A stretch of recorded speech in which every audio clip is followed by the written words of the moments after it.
All right, guys, what is up and welcome back to Fight Night Central. Zach and Austin here yet again to break down UFC 236. So, we'll start off on the early prelims. We're going to kind of bounce around like we've been doing lately. Curtis Millender and Belal Muhammad, they're the very early portion of the prelims. They're the featured fight. We've talked about Millender a lot since we started doing these. So you know what he brings to the table. He's a very interesting prospect. He lost his last fight, but I mean, there's still a ton of potential there for him. And he's fighting a guy in Belal Muhammad who is always brings it when he comes to the cage. So you just got two guys. It should be a very entertaining fight, especially early on. If you are able to, I would definitely tune in for that.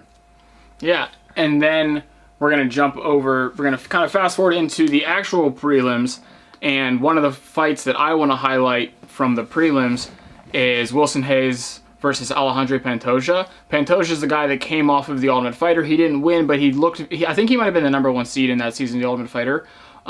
He's a very well-rounded guy. He's very talented, and then Wilson Reis is very well known for his jiu-jitsu skills.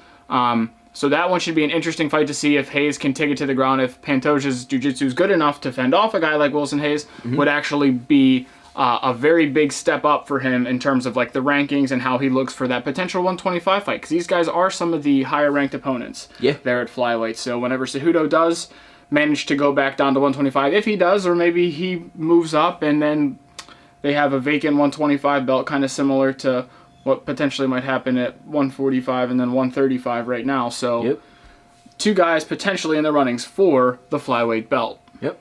Starting off the main card is going to be Event St. Preux versus Nikita Krylov, which is, to me, I kind of dig Nikita Krylov. He was a pretty top prospect at 205 and then left, went and fought in Russia for a little bit. He hasn't looked spectacular in his return, though. He's more of a striker. He's got some heavy head kicks, heavy hands, being he's a guy that came down from heavyweight. Fighting OSP, who's been a top guy in the division for a long time. He's kind of the gatekeeper to the top of the division. As far as who I think will win, I've got probably OSP. I think he's just got a little better overall game. He brings a little more to the table. And OSP seems to be, it seems like for me, he gets into these situations where he can beat all the guys from 10 to 5, or like from 15 up to 5, like all those guys that are ranked but aren't as high ranked. But he always seems to struggle once he gets to those higher ranked. But he's always shown that he has enough skill to remain in those rankings. So I think for that, I think that OSP is going to get it done as well. I don't know if he gets a finish. I mean, especially at 205 when OSP is fighting, there's a strong chance that he will get a finish. But I would say there's probably a good chance we see a Von Flue choke, just because Krylov's not really a ground guy, so OSP shoots for a takedown and Krylov holds that guillotine longer than he should, and before he knows it, game over. Yeah, with OSP, it's always possible. Yeah. So after that, we've got Alan Jouban, who's been around for a little bit, and fighting Dwight Grant, who this will be his second fight in the UFC. I don't know a whole lot about Grant. I know he's got some decent power in his hands. I'm going to roll with Alan Jouban, though. I'm more familiar with his game. He's a better striker. He's beaten some of the top guys at 170. I think the thing that really holds him back is his inactivity. I think that's why he's not a top contender at welterweight. He just has a lot of different business ventures that he's involved in. But as far as, I think Jouban is, I just like what he brings. He's more experienced and more well-rounded in my eyes. I haven't seen a whole lot of Dwight Grant to show that he's capable of competing at a higher level against these guys that have been in the UFC for longer. So, this one. A very, very, depending on how this fight goes, this has the potential to be a dark horse for your fight of the night. I think this is going to be a finish either way. Yeah. I don't see this fight going a full 3 rounds. they fight so aggressively that a lot of the times they get kind of tired towards the end of those second and third rounds. So when you get to the point where you're exhausted that much, these guys are always going to have power. They'll have a little less power after they're tired, but whenever you're tired, it doesn't take as much to put you out. So because of that, I think that definitely one of these guys is going to sleep. And I've been a big fan of Khalil ever since he got on to Tough. I think it's his fight to get into the house. He knocked that dude. The guy stumbled. He's down on the ground. And instead of going for ground and pound, he stand up, starts soccer kicking him to the body. Oh my gosh. He won me over right then. So big fan of Khalil, but I just don't know. Eric Anders has pulled off some semi-impressive wins here over his last few fights that he's had. Yeah. Lost a couple, won a couple, but he showed that he's capable of putting guys away. So, whereas Khalil's had a couple knockouts, but then he's had a couple of pretty quick finishes going the other way. So, because of that, I'm going to take Anders to win the fight. I'd like to see Khalil get back into the win column, but I just don't see it happening yet. Yeah, I'm very interested to see how Anders looks. This is his second fight at 205. I'm interested to see if maybe some of the things that was holding him back at 185 was that weight cut, because he was a big dude. Yeah. So I'm interested to see if the move up helps his power gas tank a little bit. Yeah. But as far as what these guys bring to the table, they're essentially the same fighter. Yep. They're gonna swing heavy hands. They're looking for Look that to knockout. put you away. Yep. So I'm gonna take. This is a hard one for me because anytime these are two guys that anytime I pick them, they lose. They lose every time. So I'll roll, since you and Anders, I'll roll with Khalil because this is a pick 'em for me. So it's gonna be who lands that shot. On to the co-main. On to the co-main with Kelvin Gastelum versus Israel Adesanya. And I will preface this with I am a little bit biased in that co-main, as I'm a pretty big fan of Israel Adesanya, and I do not like Kelvin Gastelum. I have not liked him ever since he beat Uriah Hall on The Ultimate Fighter, and Uriah Hall was my favorite fighter after his very first fight to get on that show, and then Kelvin beat him, and I just haven't liked him since. I'll say it. Now, I don't know if they've come out with the betting odds for this yet, but I would imagine Adesanya is the favorite. You think so? I would think. Because in this one, I don't like Gastelum, but I will acknowledge he is a very skilled fighter. And it's weird that, in the sense that Gastelum doesn't have a whole lot of sell value, because it's weird watching him fight. Like, he's not super exciting usually to watch fight, but he has the potential to knock you out. He has a good ground game. Like, he could submit you. Like, so he's a very well-rounded fighter, but he just doesn't have a whole lot of name value because he doesn't have super flashy style like Anderson or Stylebender or Edson Barboza. So that's why I would guess that he's probably the underdog, just because he's not somebody that jumps to the front of somebody's, like, the casuals fan as a legitimate contender. So the way I want Adesanya to win, so I'm going to choose Adesanya to win.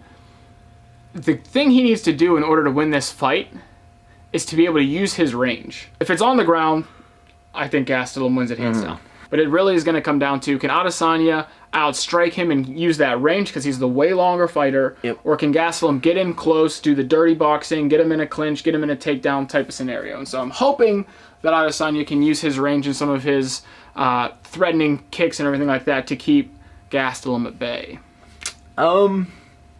This fight is a lot closer than I think a lot of people are probably going to give it that's what I'm for. saying. Like, if Gastelum was a big underdog, like this one is, if I was going to bet on a fight, if Adesanya is like favored a lot more over Gastelum, I would put money on Gastelum just because it's so close to the fight that anything could happen. Yep.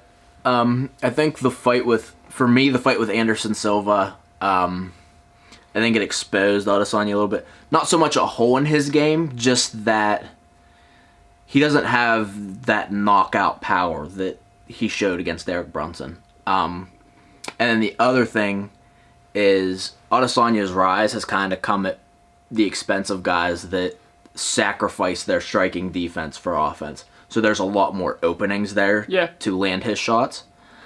Gastelum isn't really going to give you those. He's pretty tight boxing. Yeah, it's like a conservative fighter. That's why Yeah. a lot of the times when I was talking about not having a whole lot of name value, he doesn't have a lot of flash to him. He sticks to a game plan, and he's very good at that game plan. Yep. I'm curious to see how Adesanya deals with that mixture of high-end boxing that isn't going to offer him a ton of opportunities for that flash that he likes to throw, and the wrestling that he also brings. And just something to throw in there too. With Adesanya, if he goes to throw a flashy kick or something like that, there's a chance that Gastelum catches it and takes him down from that. And if that happens, that might get in his head like, oh, I can't throw these types of strikes. So just another thing, another wrinkle that kind of plays into Gastelum's favor. Yep.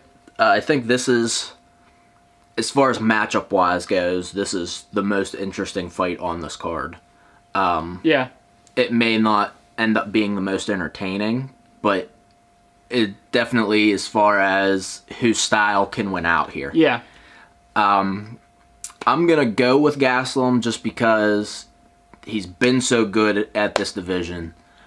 He's the only guys he's really struggled with was like a Chris Weidman type who's just way bigger and can use that size to wrestle him and control him on the ground.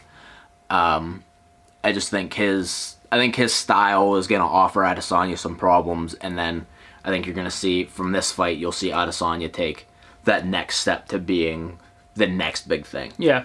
So I'm going to take Gastelum, and probably a decision. I don't think he finishes him, but I think he gets some takedowns, maybe not early, but at some point, and kind of runs away with some of the later rounds and after he's worn down Adesanya. Yeah, I'm going to hope that Adesanya can keep Gastelum at bay. He can control the range and just pick him apart. I don't see Adesanya finishing him either. So I think either way the fight goes to a decision in my eyes. And I'm just going to hope that it's Adesanya that's outpointing Gastelum via striking at range rather than ground and pound from Gastelum's standpoint. Now on to I was going to say on to one that most likely won't have a role played on the ground, but the fact that Dustin beat him because of his ground game, it might. It might. I hope it doesn't, but it might. I mean, mostly because this is definitely. Let's start this by saying that very early contender for fight of the year on paper. I mean, Dustin's run through the two guys to claim that they were the most violent at lightweight. Yeah. In Eddie Alvarez and Justin Gaethje, and he beat them both in impressive fashion. And you know what Max is. He's an actor. Yep. So there's a chance that, yes, this does go to the ground, and that's a very underrated part of Poirier's game that nobody really thinks about. Yeah. But I don't think it's going to be a big part of the game. And that'll be very interesting because Max's loss to Dustin and Conor, oddly enough, a huge part of the fact that they won that fight was because they could take Max down. Mm-hmm. So it's been a long time since both of those fights, especially this one for Poirier in this rematch. So it'll be very interesting. I would honestly like to see a couple of takedowns thrown here and there just to see how Max responds and to see if he can A, stuff them, or if he does get taken down, if he can get off of his back and back onto his feet.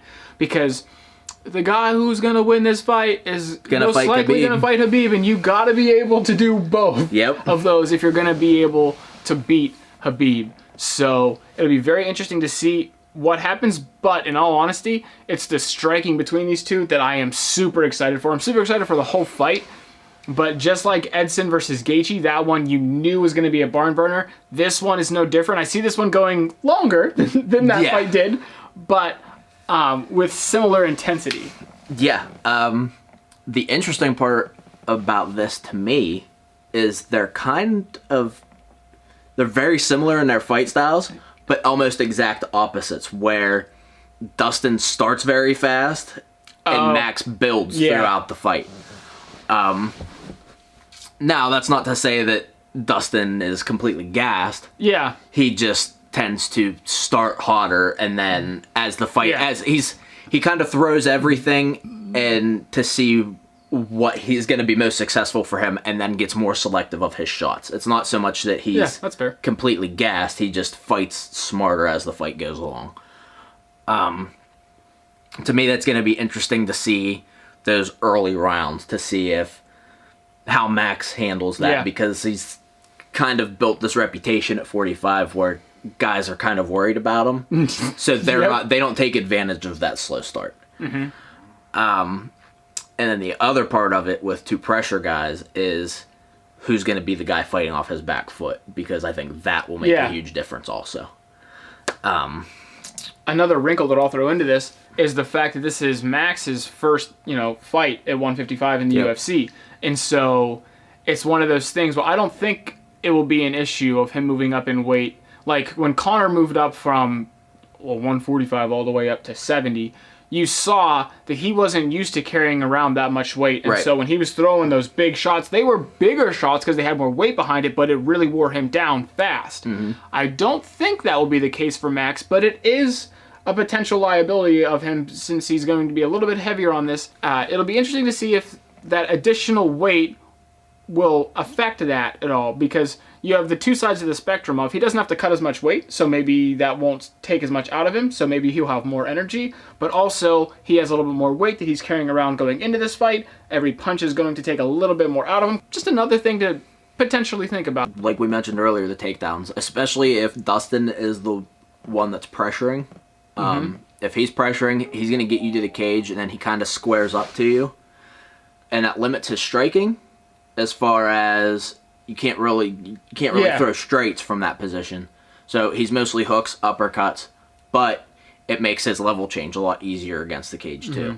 So I think that's gonna be the biggest thing. If Max is kind of leading this fight, I think that eliminates the threat of the takedown a little bit, because Dustin's not a wrestler where he's going to throw it in the middle of the cage. Yeah, and the thing is with Max, if Max is controlling the distance, then when Dustin goes to throw a shot, it's going to be kind of not potentially a desperation shot, but I think it'll be a lot more telegraphed. And then as far as striking, I mean, there's not really a whole lot to either one's game that the other one doesn't also do.